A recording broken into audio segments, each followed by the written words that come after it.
we're looking at here is the neglected tropical diseases, such as the whipworm one. So what we have is millions of people being affected by this disease, but there's not actually been that much research and investment into trying to find a cure.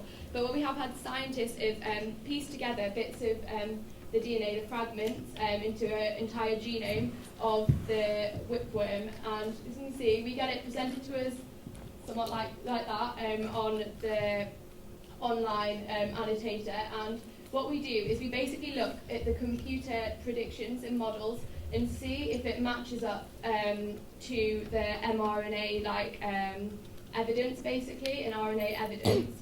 Because what is mostly done by computer predictions. However, in areas where there's lots of repeating bits, or there's alternative splicing occasionally, we have to edit that manually and add that as an annotation. You can see that at the top. You can see how there's lots of different versions of the same gene, all expressed slightly differently, and we just need to make sure there's evidence for that, and then add that to the database. So then what we're looking to do then is to find, using comparative genomics, because there's been a lot more research on the Murus model, the mouse model of the whipworm, and what we want to do is line them up between the annotated human whipworm and the annotated mouse whipworm, and we can do this because they've got a similar common ancestor, so there's lots of genes that will be found in both whipworms, and because, as Owen will go on to explain, there's certain targets that have already been identified for cures in the mouse whipworm, which we can then cross over and look at the human whipworm. Yeah. Okay, so Trichuris trichura and Trichuris murus are highly genetically closely related, both belonging to the genus Trichuris, and also they're both parasitic clade-1 nematodes. So this emphasises the usefulness of the mouse model for a model infection of the whipworm, which is far more ethical than directly observing human whipworm infection in the human natural host.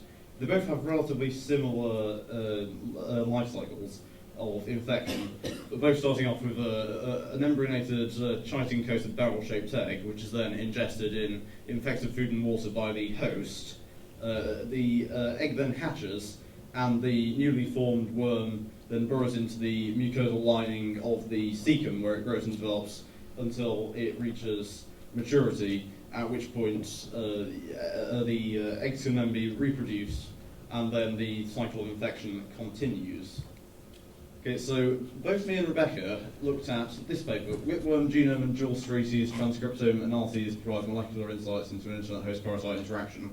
It sounds complicated, but really it just focuses on the on analysis of both the Trichuris trichura and Trichuris murus transcriptomes, and also it looks at some potential future drugs as well as drug targets. We then went onto the journal Nature, went onto its website, found the supplementary information, as we've seen there. Then we opened the Excel spreadsheet files, and then found the gene IDs of interest. My particular gene that I was very interested in was for these things called WAP domains. So WAP domain stands for Way Acidic Protein domain, also known as 4-disulfide core, due to the characteristic motif of 4 disulfide bonds centrally located within the molecule.